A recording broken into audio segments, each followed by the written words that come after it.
Action. That actually. Have I got a clackerboard? That's a great intro. Not much.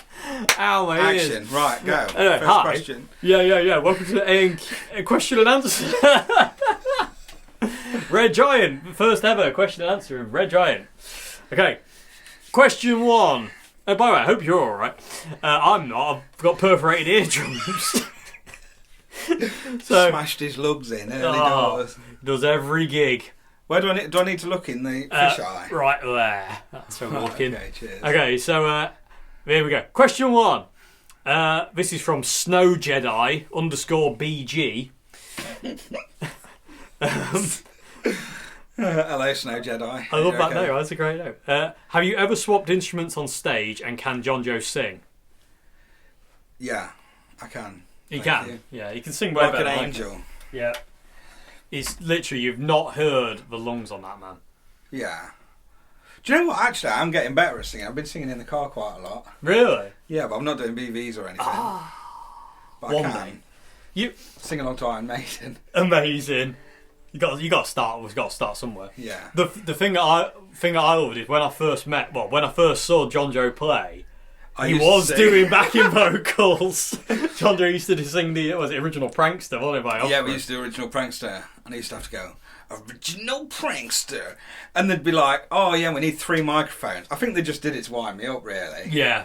So they'd set up the extra microphone, and then it'd be sound check. And I was in a band with 2 really good singers, so like their sound check would be amazing. Then it'd be me, 1 2, 1 2, 1 2, and then the other thing I had to do was go. Oh, copyright strike. Hey! Yeah, That was it. Yeah, That was my vocals in that band. and there was the other one of the other line, original. Yeah. I had to practice that. I love it. Oh, they were dead serious as well. Yeah. We used to practice like proper, like dead, really funny. That was Looking back at it now. That was literally like one of the first games. I remember like seeing you windmill as well. Yeah, like, yeah, when I had hair. Yeah. Some So other days. we both had more hair back Yeah. then. Oh, And John Joe would swing his head around, and I was like, Jesus, and he can still play like that. I was insane. But have we swapped instruments on stage? No, because you don't want to see me play the drums, because that would be. You're quite good on drums, actually. Have I? Yeah, good timing. Have I? Yeah. I've probably got lovely. better timing on drums than I have guitar.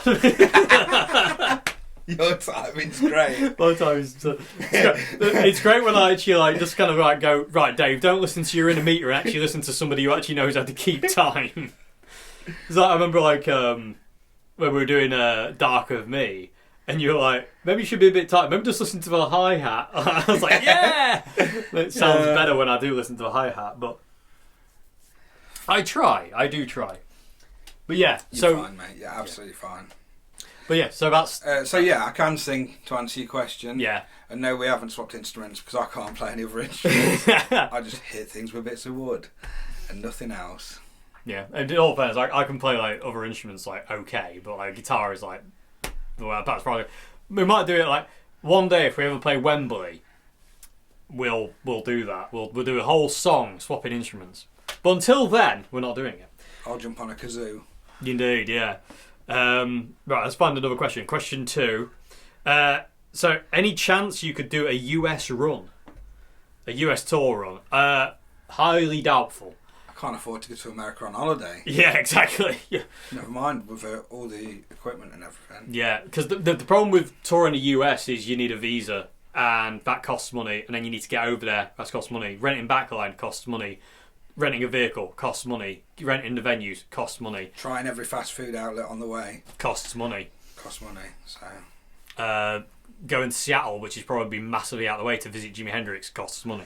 But but probably not. I mean, touring the US is something that you need to do if you've got like capital behind you and like proper capital. I mean, we've got money behind us, but nothing like what we'd need to be able to do something like touring the US. Like that's just out of our range at this point in time. So if we could get like, I know bands can get like things like sponsors to do that kind of thing in the US where people will pay for you to go, but as far as us at this point in time, no chance. Sadly, it's a bit it's a little bit much with where we are. Yeah, we're still a new band. We've only been going a year under this this umbrella, so yeah, to be talking about US tours when we haven't even done a headline tour in the UK is a bit it's a bit early yet. Yeah. I mean, if the opportunity came up to like do a support slot tour of the US, it might be able to do it. But again, it's the cost of things. Like, you know, we're not well, John Joe might be flush with the cash. I am. Yeah, it probably is. Kanye West, mate, me. You see his car, it bounces. It's got big gold rims on it. It's yeah, because the suspension's broken again on the Honda, on the whip that's just done over 265,000 miles. Fantastic, I love it. I think it beat Greenie. I think it beat the Greenie van. The Greenie van made it to the moon and a little bit back, but that was it. Yeah, mine has. It's lovely, isn't it? I love that. It's so cool. But no, at this point in time, no, that's not a possibility, sadly. I'd love to be able to turn around and say, yeah, we're doing it next year, but sadly it's not a possibility. Like I say, unless we become multi-millionaires, and then we'll just do it. But yeah. Are you playing the lotto? No. So we can forget that as an idea. Yeah. All we gotta hope is like one of our songs like becomes like a massive hit, which can't happen in this day and age anyway. But like become like a multi-million pound hit. And like we get picked up by like a massive label and like, you know, given the whole, you know, sign to us and we'll put loads of money behind you and you'll have to pay us it all back and then you'll be on the dole. That doesn't exist anymore either, does it, to do that? Anyway, you'll be picking vegetables in Alaska to pay us back. I don't know where I'm going with this one. You'll be picking vegetables in Alaska. Who is? I don't know. Terry from Grimsby. Terry, yeah. Get to Alaska now and get the veg. Get that potato in from it's been freezing out there. Bloody hell. 25 years. Get your cabbage, pal. Alaskan cabbage. That sounds like a Marks and Spencer. Isn't a Marks and Spencer ready meal that? I had it the other day. Right, anyway, next question. Yeah, next question. So yeah, we're not going to America. Yeah, we can't even afford to play the Euro Million to try and win the money to get to America. Never mind, get there. Yeah. Maybe in the future if we get good, big, signed. I don't know, who knows anymore. This is good fun, this. This is fun. You know, last time we did this, it was a bit more serious. We were talking about the album and that. Yeah. I'm having a laugh here. This is good. Okay, so next question. Right, next question. This is a proper serious question now, this one. Oh, God. Pack it in. Okay. Where's the best cabbage made? Yeah, is Alaskan cabbage any good? Right. Yes, it's fantastic. No, it's question 3. Right. What do you guys think of the future of the music industry will be like? I think I already know the answer, considering how horrible it is now. But still would like to know what you guys have to say. Much love and support from Sweden. Thank you, Redhouse3361. So, what do you guys think the future of the music industry will be like? I personally think, I reckon eventually, because at this point in time it is crap, I reckon it'll come back around and it'll be really good again at some point. It'll go underground and overground, underground, wombling free. Little womble reference there. I was about to go dead serious then for a second, and then you dropped a womble. Dropping a womble. Right. That's our next album's title. Right. Let's wait for Uncle Bulgaria to pipe down, and then I'll come in with the serious. Right. Now that's a really good question. I mean, I'll go serious. Okay. You just dropped a womble. Yeah, it's a really good question, that, because it's hard to know what the future of the music industry is going to be like, because we're going into like uncharted territory with AI and everything, aren't we? I mean, what's the future of the world going to be like? I don't want to get too deep on it, but you know, mate, everyone's job's going, including musicians, isn't it? I mean, what are they not going to do? Well, that's the problem. If you've got a fella that can work 24 hours. Yeah, 7 days a week. He's got to change his battery every few years, and he doesn't have a lunch break. There's no hope for any of us, is there? So I mean, it's not just the music industry; it's industry in general. Yeah. I mean, talk about vegetable pickers. That'll be done by a robot. Proper well, lose my job.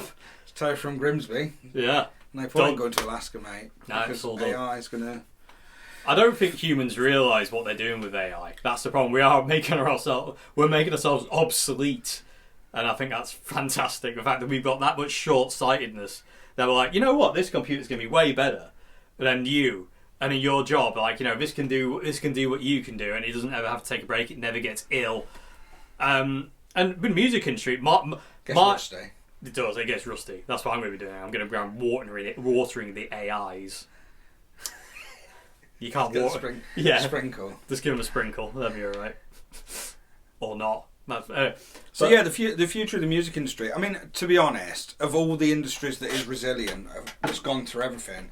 I mean, me as a drummer, when you think about the drum machines that came in, you thought, oh, well, that's it then. That's the end to drummers. And drummers have thrived. The end of the music studio, where all these great session players are like, right, well, I've got no work now. What do I do now? They're still making money. You know, they're doing different things. So there's always ways around it. Music always bounces back. So of all the industries, people need art, don't they? If at the end of the day, so it will always thrive. I will say. I agree. Actually, I reckon as bad as things are now, I think we're going to get a bit worse yet. I think there's a lot worse to come. Sadly, it pains me to say that, but it moves in a cycle, and eventually something will come along and it will break that cycle and it will come back. I reckon it'll start small as well. It'll be like the grunge scenes and like the punk scene, like where things will be. People will get sick of the like cookie cutter AI music and cookie cutter pop music and just be like, I want something different. And they'll get tired of kind of like, you know, the tribute band thing as well. And eventually they'll want something new. That's happened time and time again of people like going, I want something different and new.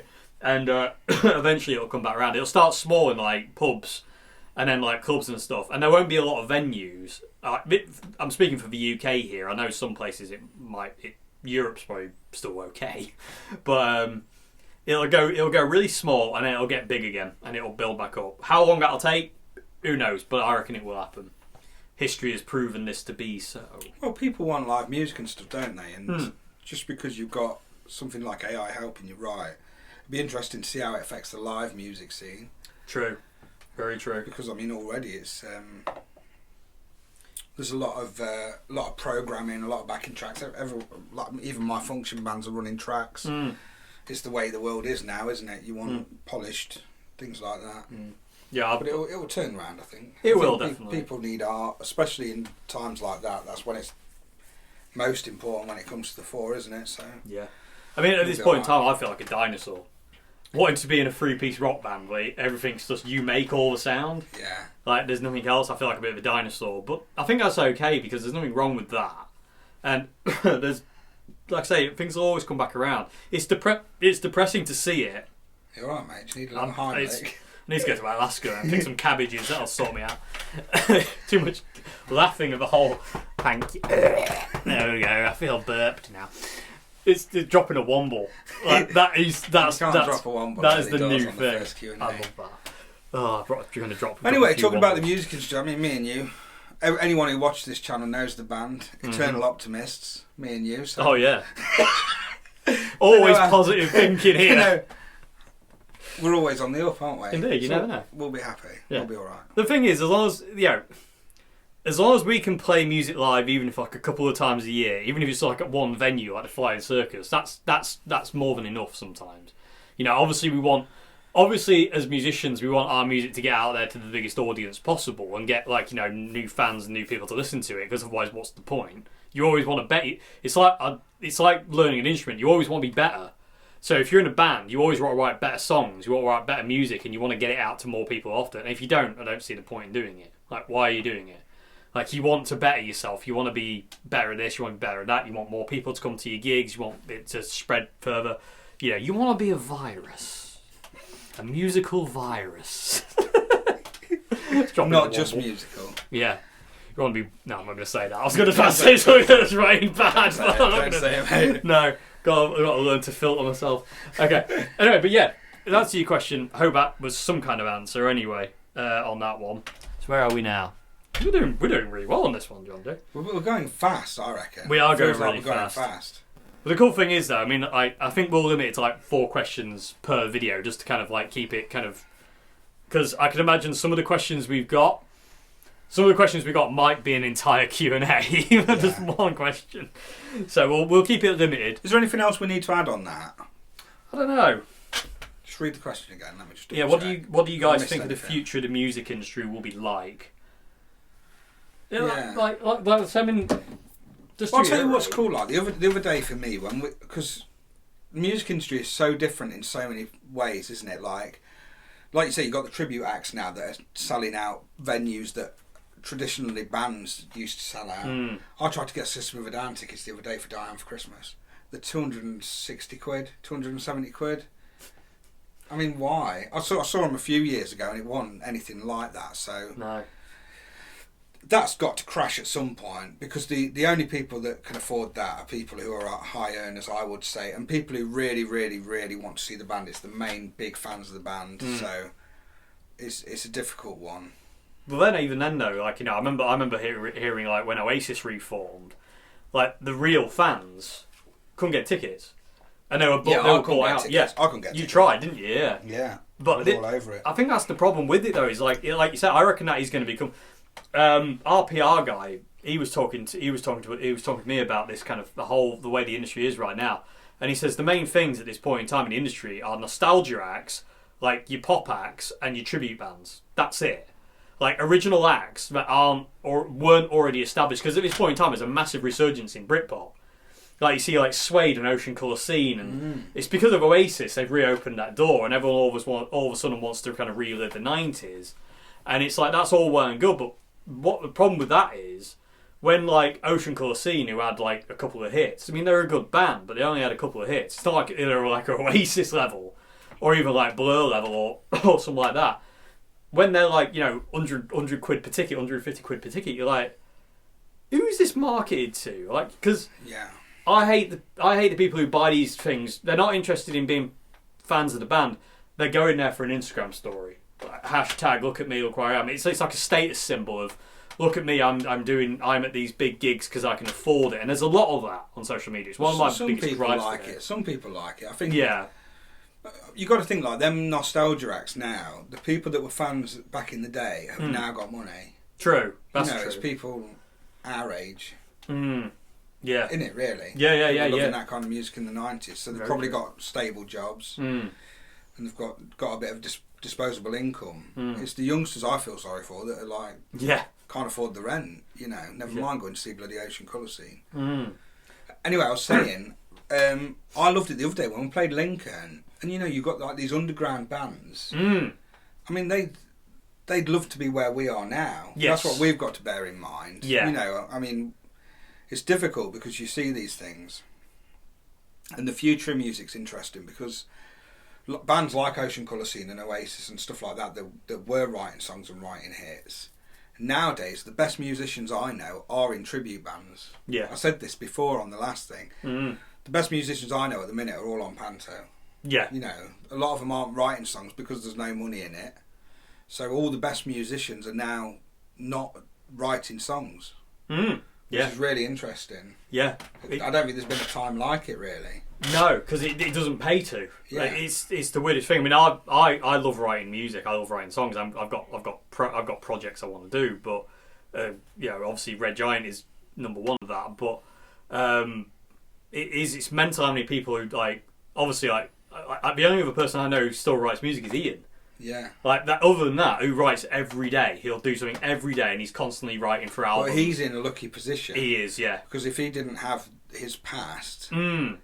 What would he be doing? Just to give context, because he might be in a tribute band if he had to. Well, he won't, because he's not like that. But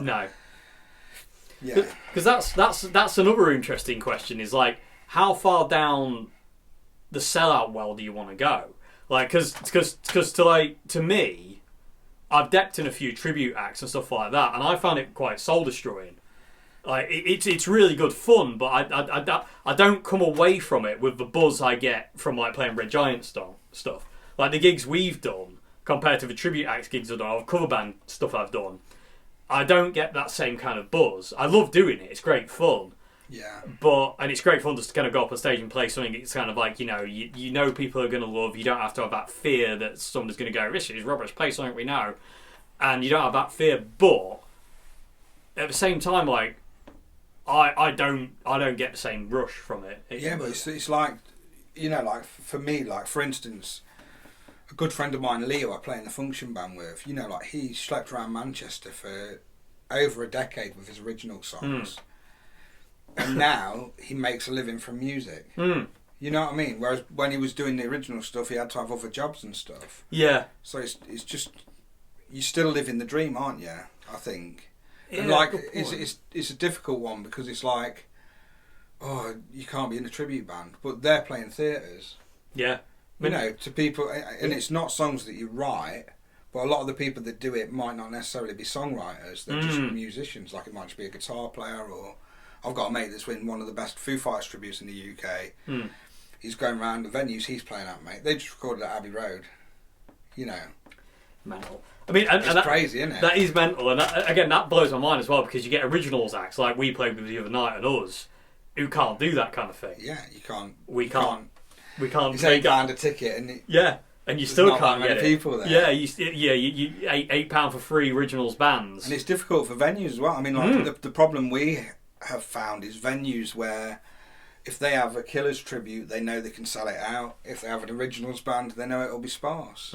So from their, it's all business, isn't it? At the end of the day, it's the music business from their point of view. And that whole thing as well that we learnt on the tour of like the new 100 people in a venue is 50. Yeah. The new 50 is 25 on the original circuit because. Like this year, I played with a Chili Peppers tribute band, and it was the biggest crowd I've ever played to. Yeah, just mass field full of people playing Chili Peppers music, and it was great fun. But at the same time I was doing it, there was this absolute heartbroken Dave deep down inside going, "I wish I was playing Monsters. I wish I was playing Why to these people." Like I'm playing Scar Tissue and By the Way and stuff like that, and it's but cool. If you were doing that, none of them would be there. That's true. Yeah, exactly. Because that's the other thing is like what we were saying earlier with the ticket prices. A lot of those people wouldn't have been able to see the Chili Peppers because they can't afford it. Yeah. So it's like if you can go and see a tribute for 20 quid, 30 quid, as opposed to 250 quid. Exactly. We need to start a System of a Down tribute. Wake up! Why do you call it a backup? Yeah, I could do that. I could be Serge and Darren all in one. Oh crikey! He's a one-man System of a Down tribute. System of a Dave. System of a Dave. SOAD. I love it. It still works. It does work. We are System of a Dave. I have thought about that. I have been thinking recently, like, you know, what could we do to kind of like offset kind of Red Giant? Like, you know, what could we do? It's like, but it's like people keep saying like, you know, why don't you do like a Rory Gallagher tribute act? And I'm like, no one would come to that either, because you've got to pick your artist. Like Rory was not and still isn't well known enough to have a tribute act. You won't get enough people coming. Plus, you would pale in comparison because there's a band called Band of Friends, which is Jerry McAvoy, Rory's bass player, Brendan O'Neill on drums, which is Rory's drummer, and I forget the guitarist's name, Davey Knowles, I think his name is on guitar. And it's like, you ain't going to beat that. You know, it's like, who's going to... You know, we could... Jimi Hendrix wouldn't work either. We tried that, didn't work. Jimi Hendrix. And his cricket. And it's just one of those things that, like, you know, you could do a Chili Peppers tribute band, but it's like, you need to find a singer then. And then it's another member, and this is the thing, is like, if you can keep your band small, it's better in this day and age, because there's not enough money to go around, if any. You know, well, it's, you know, there's not more money for originals acts. A tribute act will get paid way more than an originals act will. That's the way it is. I think that's the balance you've got to get, isn't it? If you want to, it's different between making money and making what you want to make. If you want to do original stuff, you can't be in it for the money. No. Which luckily we're not with this band. Look, we make our money elsewhere. Red Giant's almost the passion project, isn't it? Like, and that's what it is for a lot of people. You know, most original bands have jobs, and then you get together and write, rehearse, and it sounds good. I'll tell you what's weird at the minute with tribute acts, something that's different that never used to happen. Before, you used to always have tribute bands to people that were only dead or like not touring. And now you've got tribute bands to bands that are still touring. Yeah, I saw Taylor, like, there's a theatre down the road from me. There was a Taylor Swift tribute act on there. Oh, mate, why didn't you tell me? Oh, I forgot. John Joe loves Taylor Swift, by the way. I would definitely gone to that. Anyway, We're going to call it then. We're going to get one more question in before we call this one a day. Let me just. There is one that actually kind of follows on from that quite well. Let me just try and find it. I'll edit this in post. No, you won't. No, I won't. There's no editing. Actually, let's do a fun one to end. Let's do a fun one because that's quite serious. Let's do this one. So, when you get mega famous, what's going on the gig rider? Anything outrageous or just brown M&Ms? What would you have on your gig rider, John Joe? If you're like, if we're touring the world and it's 5-star hotels. What? Yeah. Is it like full shebang? Like full shebang, like golden hotel rooms, like walking around with like, fashion. Walking around.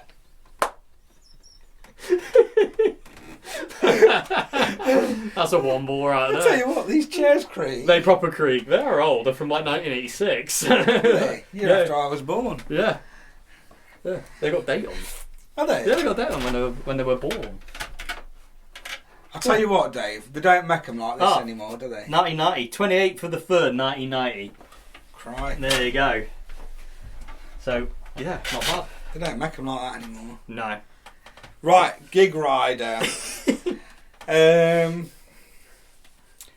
Well, I'd want everything. Yeah. Wombles. I'd probably have stuff so that I could sell it on. Yeah. Like after. Yeah, just in case. I've always said I want a chocolate fudge cake. I can get you that now if you want. I know, but this is if I'm mega famous. Made by Gordon Ramsay. Literally brings it to you. That'd be nice. Serves it to you, yeah. That'd be nice. God. I don't know, what would you have? I don't know. Being backstage isn't that exciting, is it? It's not, it's boring. I'd do the same thing I do when I'm not famous, I reckon. What difference would it make if you're famous? I don't know. I mean, jacuzzis backstage would be quite fun. Oh yeah, I could do that. Or massages.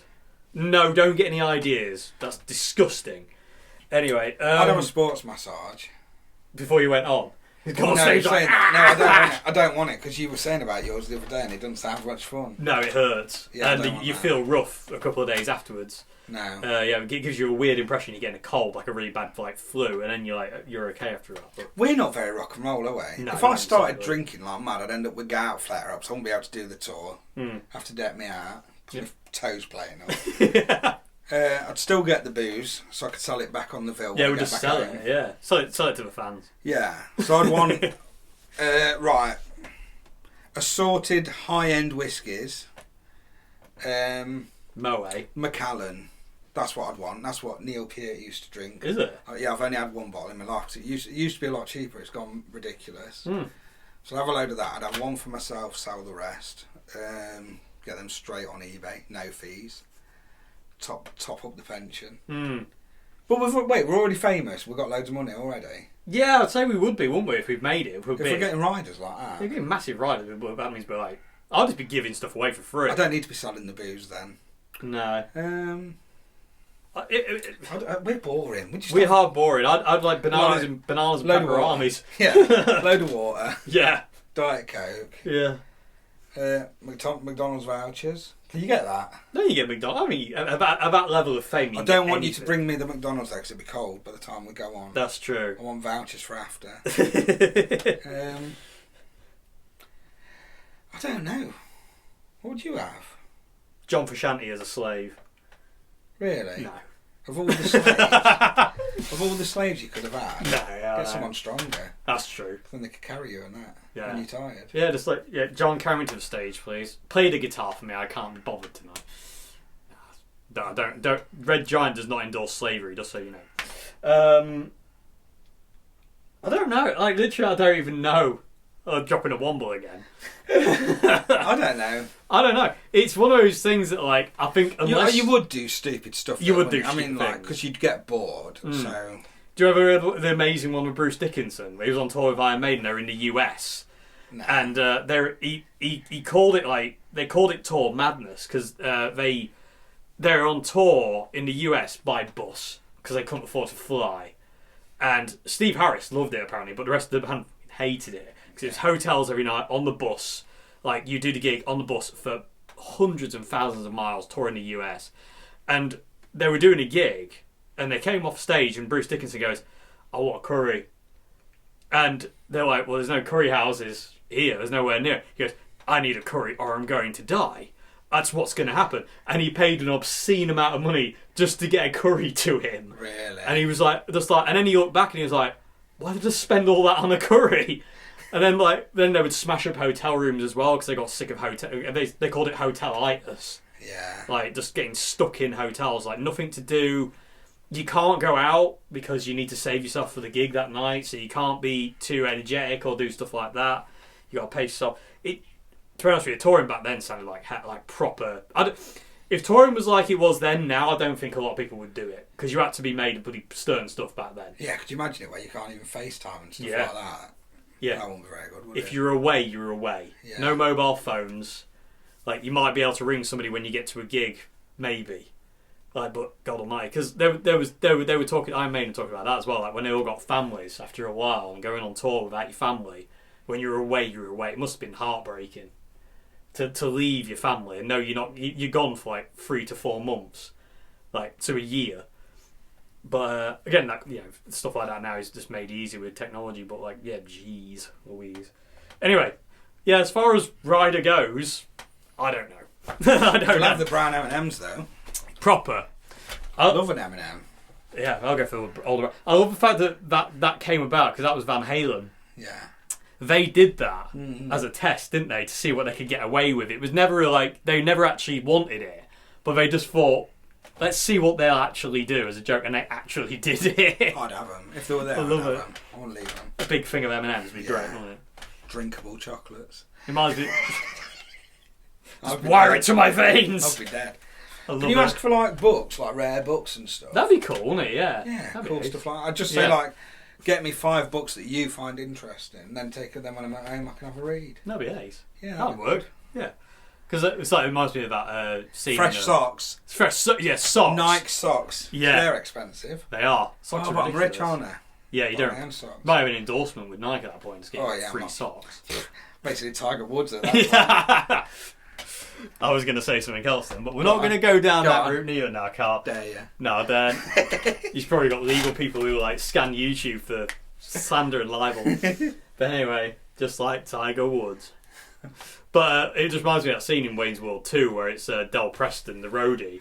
It's like, here I am at 2 o'clock breaking into this sweet shop to get a load of brown M&Ms or Ozzy won't go on stage that night. And he starts talking about like, instead of a guard dog, they had this great big Bengal tiger. And I managed to dispatch the tiger with a can of mace. But the shopkeeper and his son was a different matter. I had to beat them to death with their own shoes. But I got the M&Ms and Ozzy went on stage and did a brilliant performance. And everyone's like, oh. He's wicked. Anyway, Del Preston aside, thank you very much for watching Q&A, whatever. That's a habit right there. Nice Rearing one. its head from the other YouTube channel there is. But yeah, thank you very much. If you got questions, put them in the comment section below. We'll get to them. We've got loads, but we could always do with more. Yeah, many questions as you've got. Yeah, go for it. Make them funny. Like, what makes John Joe such a hunk? Obvious, isn't it? And what makes me such a troll? Obvious, isn't it? I was going to say spaghetti on toast. That's for true. me. Beans on toast for me. That's why I'm going wrong. Anyway, thank you very much indeed. See you later. Goodbye. In the next Goodbye. one. Next week. Saturday, maybe. I don't know. Let's see.